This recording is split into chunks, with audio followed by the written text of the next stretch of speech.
Planning a trip to Gothenburg, Sweden? You've come to the right place. Gothenburg is a very relaxed city. Travelers often overlook it and choose to visit other Nordic cities. This is a mistake because Gothenburg has so much to offer. This video is all about the things you need to know before visiting Gothenburg. We want you to have an amazing time here, and our tips are especially helpful if this is your first time to Sweden. We'll tell you what we wish we knew before traveling to Gothenburg, including some of the mistakes we made. Before we get started, if you enjoyed this video, please hit the like button and subscribe to this channel for more travel content and tips. Now let's check out the 15 things you need to know before visiting Gothenburg, Sweden. Number 1, Gothenburg is Sweden's second largest city. Gothenburg is Sweden's second largest city, right after the capital city, Stockholm. Yet you don't hear nearly as much about Gothenburg as you do about Stockholm. Seriously, we didn't know much about Gothenburg before we started planning our trip. We have to admit that we decided to check it out because we were already in Denmark. Once we started looking into how to fill 2 full days here, we realized we didn't give ourselves enough time to do everything. We did, however, see the highlights. Gothenburg deserves more recognition as there's not enough out there on Sweden's second largest city. While we really want to go to Stockholm and plan on visiting the city on our next trip to Scandinavia, we are also excited to get back to Gothenburg. Number 2, Gothenburg is closer to Copenhagen than to Stockholm. If you're planning a trip to Gothenburg and want to visit another city in Scandinavia, consider Copenhagen. Gothenburg is actually closer to Copenhagen than it is to Stockholm. Gothenburg is on Sweden's west coast, is only about a 3 to 3.5 hour drive, depending on the traffic. We chose to drive from Copenhagen to Gothenburg and back. However,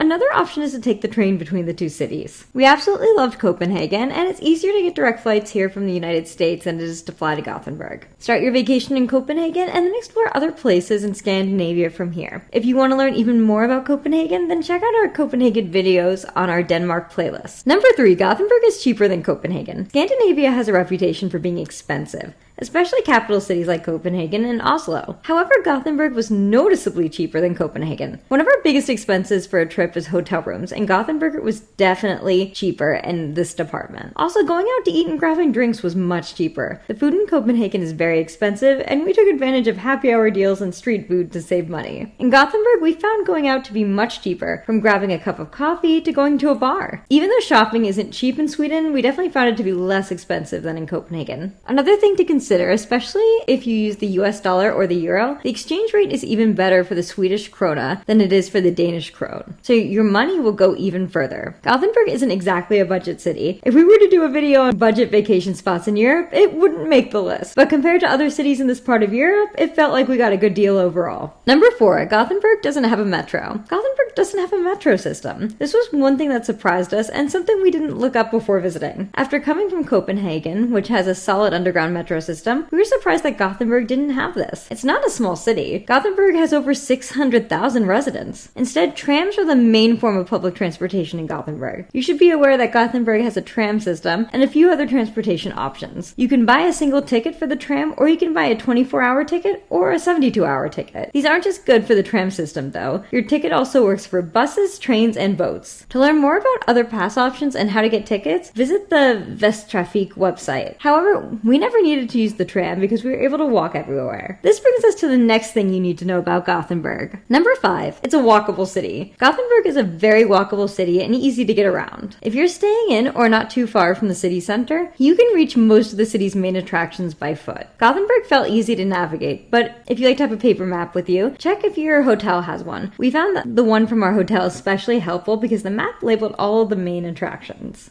We walked everywhere that we went in the city and really enjoyed doing this. It allowed us to see so much and wander down small streets to see where we'd end up. Also, a lot of the main attractions are close to each other. The Gothenburg Museum of Art was very close to Liseberg, so we spent the morning at the museum and the afternoon at the amusement park. One place you would want to take the tram to is the Gothenburg Botanical Garden. Sadly, we didn't get here because we didn't have the time and didn't venture this far outside the city center. Next time, it'll be one of the first places we head to in Gothenburg. Number 6, don't visit in the winter. Whether you visit during the summer, which is the peak season, or in the spring or fall, which are the shoulder seasons, is entirely up to you. It depends if you prefer the warmer weather and longer days, or less crowds and cheaper prices. But we do not think you should visit in the winter. First of all, Sweden gets pretty cold. After all, it is a Scandinavian country. The cold weather means you won't be able to enjoy Gothenburg's outdoor attractions as much. Additionally, you won't want to be out exploring the city. Gothenburg is a great city to see by foot, which is hard to do in inclement weather. Plus, it is more likely to be gray and dreary out. Lastly, not everything will be open during the winter. Our absolute favorite thing to do in Gothenburg, the Stroma Archipelago cruise, only runs on Saturdays in the off-season and does not do the lunch tour in January and February. Also, it won't be much fun being on the top deck that time of year. Also, Liseberg Amusement Park isn't open year-round. It's usually open between April through the new year. You can do some indoor activities in the off-season, like visiting the museums, but that doesn't seem worth it. Gothenburg is a great city for walking and spending time outside. For long sunny days where you'll want to spend as much time as possible outside, plan a summer getaway. For a less expensive, slightly chilly, but still mild weather trip, we enjoyed visiting in October. Hotel costs were cheaper, we avoided the larger crowds, and we still had some decent weather. Number 7, spend at least 2 days. We had 2 full days in the city and created a great itinerary to help you make the most of your time. However, we do wish we had 1 more day because there were a few things we missed. Also, we wish we had spent more time in the Haga district. 1 day is definitely not enough time to see the city. You'll either be very rushed or won't be able to do enough to get a good feel for the city. 2 to 3 days is the perfect amount of time to see the highlights and enjoy Gothenburg's best attractions. However, you could find more to do if you're going to be here longer than 3 days. 2 days is the absolute minimum we'd recommend though. To see how you should spend 2 days in Gothenburg, don't forget to check out our itinerary. Number 8, visit a spa. We wish saunas and steam rooms were more popular in the United States. Visiting a spa in Gothenburg was our second favorite thing to do in the city. Gothenburg was the last stop on our trip and we were pretty tired on our first evening in the city. Thankfully, we had a reservation for the Upper House Spa in the Gothia Towers. The Upper House Spa was the most relaxing place we have ever been and it inspired us to seek out more saunas when we travel. Visiting saunas and spas are very popular in Sweden. There are many spa options in and near the city. It is an important aspect of Swedish culture and you cannot travel to this country without trying it. We highly recommend the Upper House Spa, which was a great experience from start to finish. The spa had saunas, steam rooms, and heated pools. The large sauna with a view of the city and the outdoor pool 19 stories up were the highlights for us. Make sure you take advantage of all the amenities and spend enough time understanding why visiting saunas is a popular pastime in Northern Europe. To get the most out of your time here, do the 3-hour ticket option. 3 hours was the perfect amount of time here. If you're not staying close by to the Upper House Spa or you want to try another place in Gothenburg, that's totally fine. Just make sure you visit a spa and utilize the sauna and steam room. You should indulge and unwind by trying this experience. Number 9, learn about fika. Ever heard the term fika before? We hadn't until we started planning a trip to Sweden. Fika is a Swedish term that means a coffee break. Fika is not just about having a coffee and pastry, though. It's about taking the opportunity to meet up with people or just take a much-needed break. It's about recharging and connecting with the important people in your life. We really enjoyed learning about fika and why it's an important part of Swedish culture. So how can you embrace fika while you're in Gothenburg? Take breaks during your busy schedule and take the time to visit a cafe where you can have a coffee and a delicious treat, like a chocolate baller. Don't rush through your day, disconnect, and reflect on your vacation so far. While there's plenty to do here and you'll want to see so much, take the time to unwind and just enjoy being in a great city. This is a mistake that we made, not blocking out enough time to just enjoy being here over coffee and pastries. To learn more about fika, check out visitsweden.com for an in-depth overview of the history. Number 10, some attractions are closed on Sundays or Mondays. If you're visiting Gothenburg on a Sunday or Monday, make sure you know what's open or closed. Some places, including shops, restaurants, and attractions, could be closed on one of those days. On Sundays, many shops will be closed. Some restaurants might also be closed on Sundays, so make sure to look up the hours in advance. The main attractions closed on Sundays are the Fish Market and Stora Saluhallen, which is the market hall. You'll still be able to find places to eat, and not every store will be closed. Nordstrand Shopping Mall is open, but the operating hours are shorter. On Mondays, some of the city's attractions will be closed. The main attraction that closes on Mondays is the Gothenburg Museum of Art, the Gothenburg City Museum, the Gothenburg Museum of Natural History, and many other museums will also be closed. If you only have a short time in the city, you might want to avoid being here on a Sunday or a Monday. Thankfully, while we were here on a Sunday, we did find plenty of things to do. Number 11, visit the free attractions. Some of the attractions on our best things to do in Gothenburg list are free. Take advantage of Gothenburg's many free attractions, which makes visiting here more budget friendly. Some of the best free things to do are the parks. The Garden Society was our favorite green space that we visited in the city. The Garden Society is the most peaceful spot in the city, and we especially enjoyed walking along the canal front pathways. Kongsparken is another spot that shouldn't be missed. The park has immaculate tree-lined pathways and a collection of public art on display.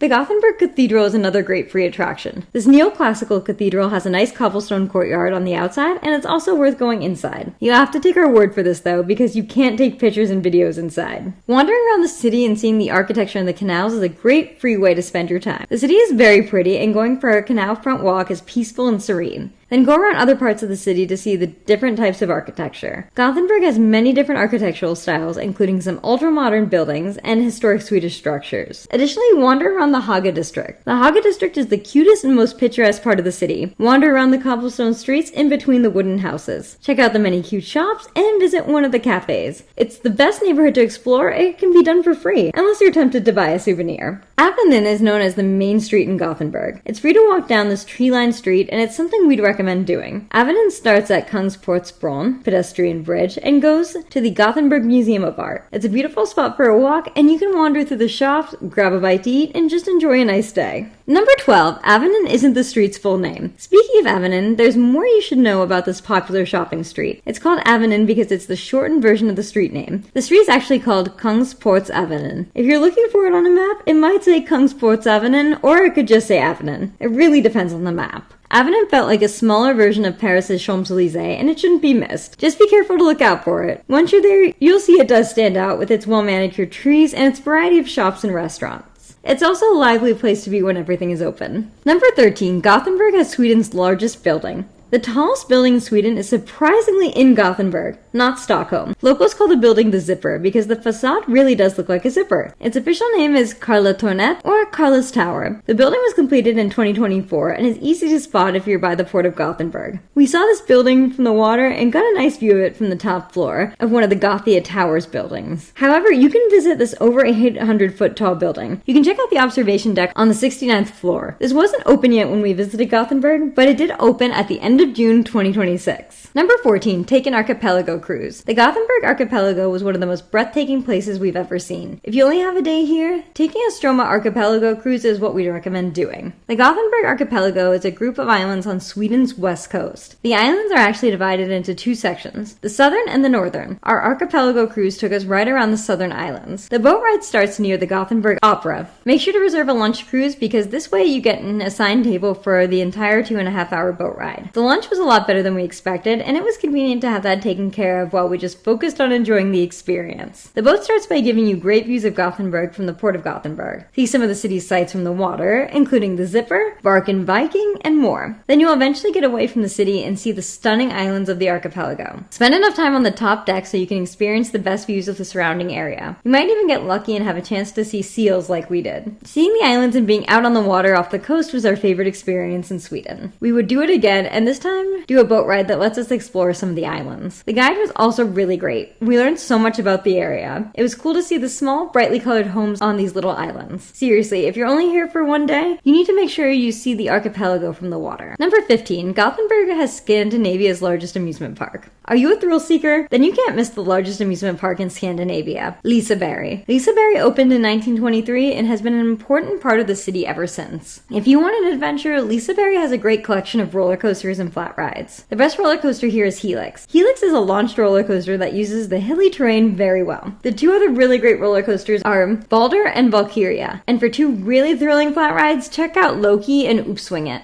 Even if you're not a thrill seeker or a roller coaster fan, we still recommend coming to Liseberg because it's a huge part of the city's culture. The amusement park is a popular attraction for both locals and visitors for a reason. If you check out Liseberg's website, you can read a bit about the history and how it was designed as a meeting place for city residents. If you want something tamer to do here, there are family roller coasters like Luna. There are also some calmer flat rides like the Ferris wheel. Make sure to do the Ferris wheel to get a great view of Gothenburg. Additionally, you can have a great meal here. The highlight for us was the Swedish meatballs with lingonberry jam. You can walk around and check out the different restaurant options here. It doesn't matter if you want a day of thrills or to just walk around and explore. Liseberg shouldn't be missed when you're in Gothenburg. Then you can say you've been to the largest amusement park in Scandinavia. The park is easy to reach since it's located right in the city by the Gothia Towers. Make sure to buy your ticket ahead of time and read through the different options carefully. There are multiple ticket options, one which includes unlimited rides in the park. That's it for the 15 things you need to know before visiting Gothenburg, Sweden. We hope you enjoyed learning more about Sweden's second largest city and plan to visit the city during your Scandinavian vacation. Gothenburg has plenty to do, but it also feels more relaxed and laid back compared to other European cities. It's the perfect place to spend a few days, and it's close to many other destinations. Have you visited Gothenburg, Sweden before? Let us know in the comments, and if you're looking for more videos on Gothenburg, check out our videos on the best things to do in Gothenburg and how to spend 2 days in Gothenburg. If you enjoyed this video, please hit the like button and subscribe to our channel. As always, let's make every trip an adventure to remember.